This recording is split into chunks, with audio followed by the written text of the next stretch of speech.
Début de semaine, vous le savez, notre émission est consacrée à votre pouvoir d'achat. Avec ce soir une dépense qui prend de l'ampleur dans nos frais fixes, celle du divertissement sur des plateformes de streaming, de musique, de films, de séries, Netflix, Amazon, Disney+. Il y en a de plus en plus avec de nombreux contenus qui valsent de l'une à l'autre de ces plateformes. On a souvent envie de pouvoir y accéder. Bonsoir Anthony Chemali. Bonsoir. Vous êtes le cofondateur de Divi. C'est un site internet qui permet de mettre en relation des abonnés et des non-abonnés, mais qui voudraient quand même être abonnés. Exactement. Donc divi.com, c'est une plateforme de mise en relation pour du partage de frais d'abonnement. Et le concept est très simple. On met en relation des propriétaires d'abonnement avec des co-abonnés pour qu'ensemble ils réalisent un maximum d'économies.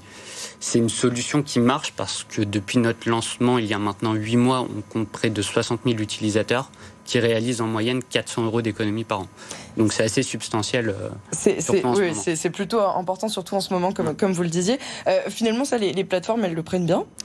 Elles le prennent bien. Alors c'est vrai qu'au premier abord, on pourrait se dire qu'elles se sentent lésées parce qu'elles perdent de potentiels utilisateurs. En réalité, pas du tout. Nous, on est en contact avec énormément d'entre elles et le co-abonnement leur permet deux choses très importantes.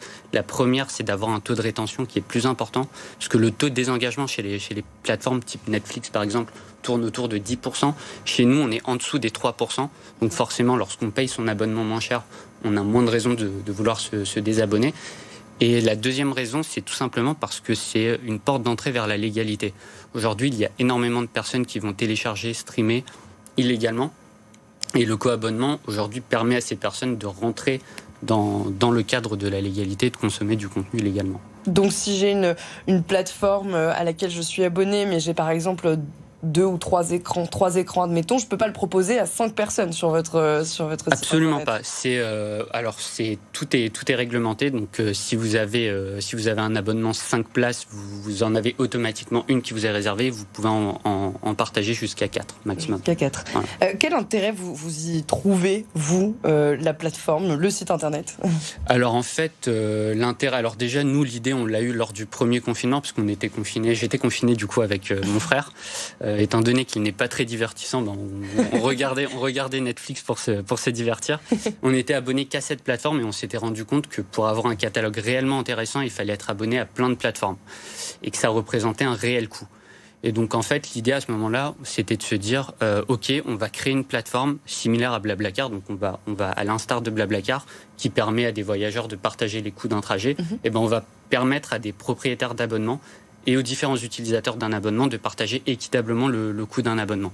Donc c'est de là que nous est venue l'idée. C'était tout simplement parce qu'on voulait être abonné à plein de plateformes pour pas cher.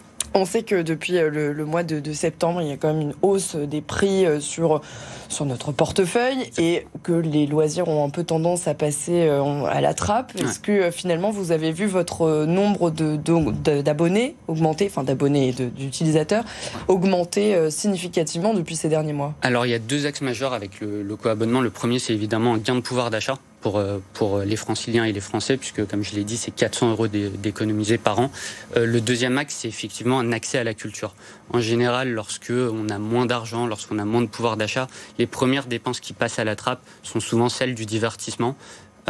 Aujourd'hui, grâce au co-abonnement, on permet aux franciliens et aux Français de pouvoir accéder à des plateformes SVOD, mais pas que.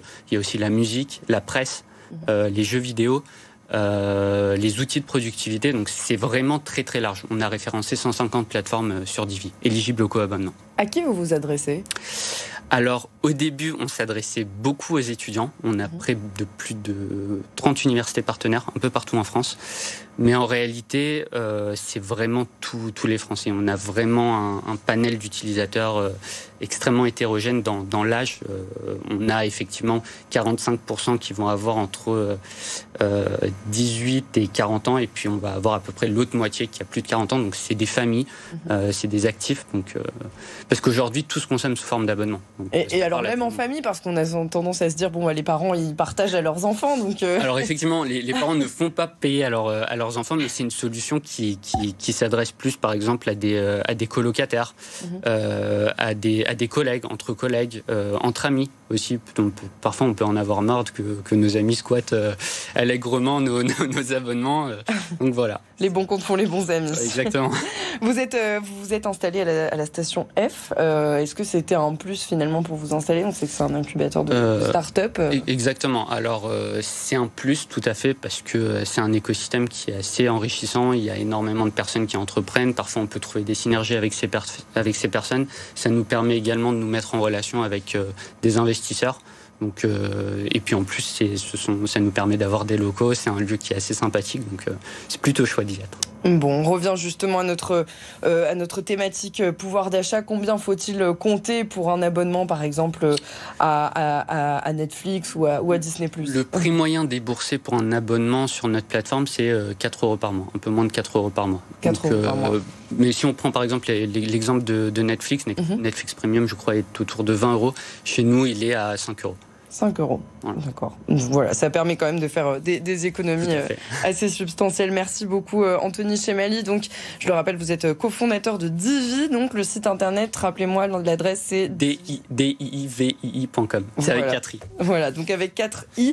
Merci beaucoup de nous avoir présenté Divvy. Donc, cette plateforme qui permet de faire baisser un petit peu la facture, notamment sur vos loisirs. On va tout de suite regarder la météo.